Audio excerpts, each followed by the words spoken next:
tal? Soy Silvestre López Portillo, gracias por darle clic a Filmoteca Digital y vamos a platicar de Dark Phoenix X-Men.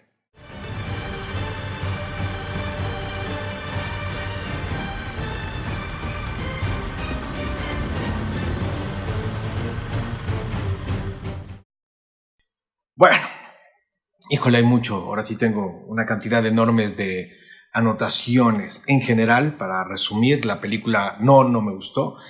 Y creo que la película me entretuvo por algunos ratos y creo que la película es bastante mala.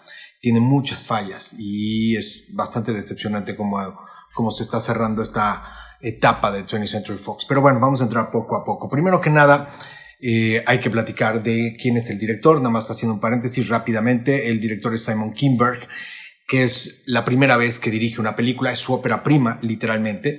Y esto es como un premio a que había anteriormente sido el director de la segunda unidad de Los Cuatro Fantásticos, esa terrorífica película, esa versión de Los Cuatro Fantásticos. Entonces, al haberlo hecho en una segunda unidad, parece que le dieron este premio para dirigir esta película de los X-Men. Después, anteriormente había tenido algunas experiencias en televisión. Sin embargo, lo que es más interesante es que por dirección a lo mejor no se lo das, pero por guión es donde más me sorprenden las cosas. Por ejemplo, este director, ahora Simon Kinberg, ha sido el responsable de varios guiones, malos y algunos interesantes. Dentro de las películas que recuerdan está Jumper, Esto es Guerra, Los mismos Cuatro Fantásticos, que es terrorífica, pero por ejemplo me sorprende la primera Sherlock Holmes dirigida por Guy Ritchie, el guion es de él, y de la saga de los X-Men hizo precisamente la de 2006, de la Stand, hizo de la de 2014, Días del Pasado Futuro, que ahí es de donde empieza ya a jugar con toda la parte de los tiempos. Luego en el 16 se avienta la de Apocalipsis y finalmente Dark Phoenix. Teniendo la experiencia que tiene este director con los personajes de X-Men, se me hace todavía más raro el fracaso. Pero bueno, ahora, yo creo que esta es primero que nada hay que entrar con algunos paréntesis. El primer paréntesis es que esta es la última película, es la 12ª película de la saga, pero es la última película de producción y ahora sí que organizada y armada directamente todo por 20th Century Fox. Como bien se sabe, 20th Century Fox ahora ya es parte de Disney, entonces Disney ahora sí que va a absorber a los X-Men y los va a llevar, al parecer, a lo que va a ser el mundo cinematográfico o al universo cinematográfico de Marvel, que ahí es en donde va a empezarlos a meter, que ya tiene por ahí también pensado armar otras películas con los mutantes y hacer otra serie y también llevarlos en otras partes en televisión y hacer otras cosas. Pero esta es la última de 20th Century Fox. Entonces 20th Century Fox en su 12ª película parecería como que la hizo de volada. Vamos a entregarla y también creo que es una decepcionante forma de cerrar un ciclo. El siguiente paréntesis, que es muy interesante y creo que es un tema que debemos de platicar, y es cómo es la temporalidad de los X-Men, porque a final de cuentas hay muchas formas de verlo, por cómo han salido las películas, o por cronología, o por personajes, o cuándo es joven uno, cuándo es viejo el otro, en dónde están parados. Y yo sigo pensando, soy muy fan de las primeras películas de Bryan Singer, y creo que después le empezaron a dar en la torre con estos manejos de los spin-offs de primera generación, que a mí me gusta, pero creo que ahí en este manejo de los tiempos empezaron a transgiversarse. Pero a ver, vamos a ponerle un poco el orden por el tiempo de la película. Por ejemplo, la primera tiene que ser X-Men primera generación, que se sitúa en 1962, luego tiene que ser Días del Futuro Pasado, que es entre 1973 y brinca también a el 2023. Luego nos vamos con Wolverine, Los Orígenes, que está situada en 1970. Luego Apocalipsis, que está situada en 1983. Y ahí a lo mejor, después de esa, insertaríamos Dark Phoenix, que sería el cierre por esa época. Pero luego, a final de cuentas, tendríamos que meternos con X-Men 1, la primera de Bryan Singer, que ya está en la década de los 2000, X-Men 2, que también pertenece a todo este nuevo siglo de los 2000, La Decisión Final, o The Last Stand, ¿no?, que también está en los 2000, Wolverine Inmortal, que a mí se me hace la peor de todas las Wolverines y de todo eso, que está situada en el año 2013. Y luego vamos a tener que meter ahí las Deadpools, ¿no? Deadpool 1, Deadpool 2, porque tienen que ver y se hacen muchísima referencia, obviamente, a la parte de los X-Men. Y finalmente tenemos Logan, que yo creo que sigue siendo la mejor de todas, que Logan se sitúa en el 2029, ¿ok? Así, en las épocas de la película. Ese sería el siguiente paréntesis. Pero bueno, vamos a meternos ya de lleno a lo que es X-Men Dark Phoenix. rapidísimo de qué se trata la película. Es simplemente explorar el lado oscuro de Jean Grey, que ya la conocemos, que ya la hemos visto, que ya no tenemos mayor duda de lo que está sucediendo. Entonces, la película se trata de descubrir su pasado, de descubrir y las consecuencias de ese pasado y cómo precisamente lo va a afrontar.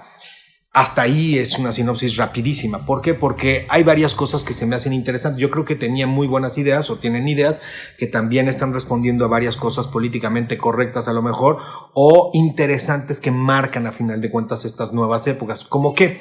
Como el empoderamiento femenino. Y cuando digo políticamente correcto es porque a final de cuentas cuando estamos entrando o cuando se entra al universo Disney va a ser de las cosas que más se van a aprovechar, como ya lo vimos en Star Wars. Pero bueno, a mí se me hace que el empoderamiento femenino es un acierto, de verdad. Ya lo vimos y lo hemos platicado con Disney en la parte de Aladdin, en la parte de Maléfica, en la parte de todo esto. Los personajes de Disney es una línea que les está cayendo muy bien.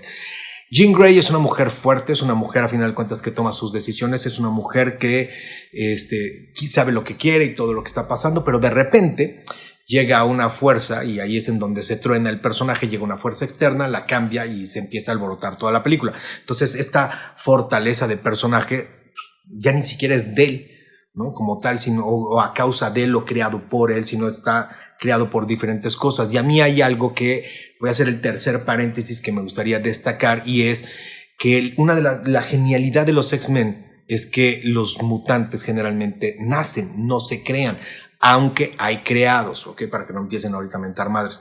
Claro que hay mutantes que han sido creados durante todas las 11 anteriores películas, pero bueno, en general, una de las maravillosas cosas es que es por parte de nacimiento, y entonces cuando llega una fuerza externa que llega y rompe con todo, o sea, rompe con el universo de los X-Men y le rompe también el hocico al personaje precisamente de Jean. Y bueno, en lugar de tratar de salvar al personaje, realmente lo pierde el director, se pierde porque le trae ahora sí que el personaje, en lugar de tener las culpas o en lugar de tener las partes oscuras o en todo el rollo, pues a final de cuentas termina siendo que no es tu culpa, it's not your problem, ¿no? Ahora sí que literalmente. Pero bueno, cierro este paréntesis y me voy, sigo con el empoderamiento. Por ejemplo, Mystique tiene la mejor frase, Raven Mystique, que dice, aquí las mujeres siempre salvan a los hombres, ¿por qué no le cambiamos el nombre a este equipo, en lugar de que sea X-Men, a X-Women? Y lo deja totalmente claro, y es la línea, al final de cuentas, por ahí que va a llevar. Se me hace la mejor frase de la película y la más representativa. Mystique hace todo eso. Luego, Storm, el personaje de Storm, que de verdad es como un personaje de relleno, pero cuando el profesor Xavier le dice que no va a participar en alguna acción, de repente los demás le dicen, no, yo te necesito, y eso rompe las reglas o se convierte en una rebeldía, y Storm forma parte de las batallas finales, que también se me hace interesante. Y lo mejor era que teníamos una villana, más prueba del empoderamiento y de la lucha de poderes, una villana. ¿Qué es lo terrible? Que es la peor villana en muchos años que he visto en la pantalla. De verdad, el personaje de Jessica Chastain es de lo más terrible. Y ya hablando de cosas terribles, para no alargarme mucho, vamos a entrarle con algunas cosas que son fallas, que yo creo que son fallas. La primera falla y la más terrible son los personajes planos.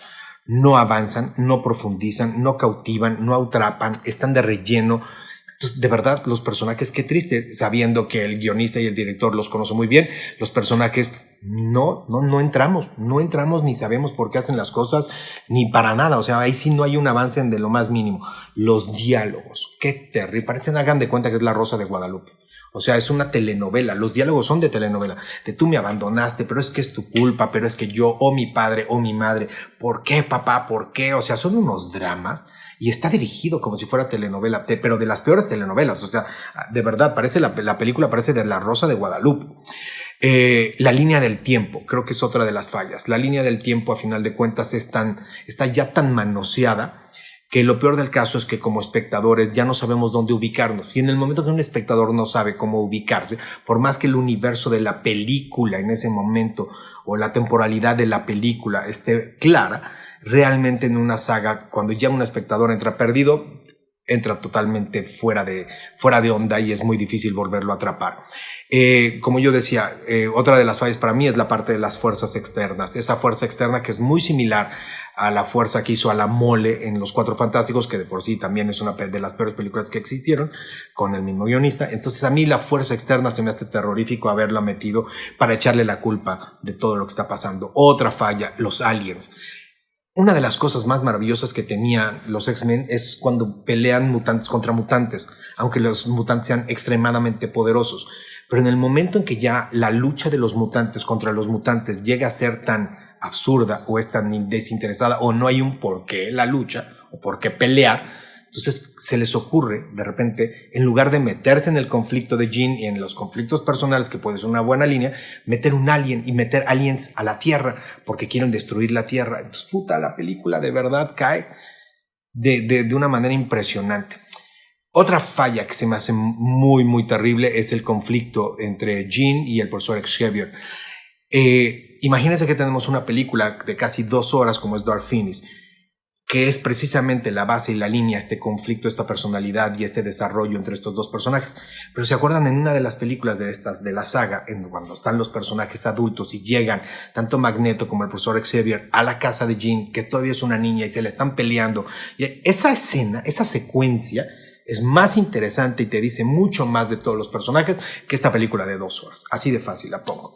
Y bueno, una idea que era interesante y fue también terminante, fue fallida todo completamente, es la vulnerabilidad del profesor Xavier, lo que es la manifestación de sus errores y sobre todo de las culpas. Y tenían todo para armar una parte interesante de un personaje y también lo dejan ir. Y pues bueno, ya detalle al calce, yo creo que una de las pérdidas que van a notar también por ahí es la pérdida de Quicksilver como personaje. Como un personaje entretenido que no es que saliera mucho pero daba muy buenas notas. Aquí sale menos, tiene 2 frases que te van a ocasionar risa y hasta ahí. De ahí en fuera, ¿vale la pena ver la película? No. ¿Hay escenas postcréditos? No, porque ya se acabó. Como les dije, aquí se cierra el universo de 20th Century Fox con esta película, que es una lástima. De verdad es una lástima hacia dónde la llevaron, cómo la manosearon, cómo la mangonearon, cómo la hicieron pedazos. Y es esta saga y esta película en especial es la mejor prueba de cómo cuando ya una saga no da, cómo la parte industrial o comercial tiene que exprimir esta fruta aunque esté podrida. Entonces es muy terrible.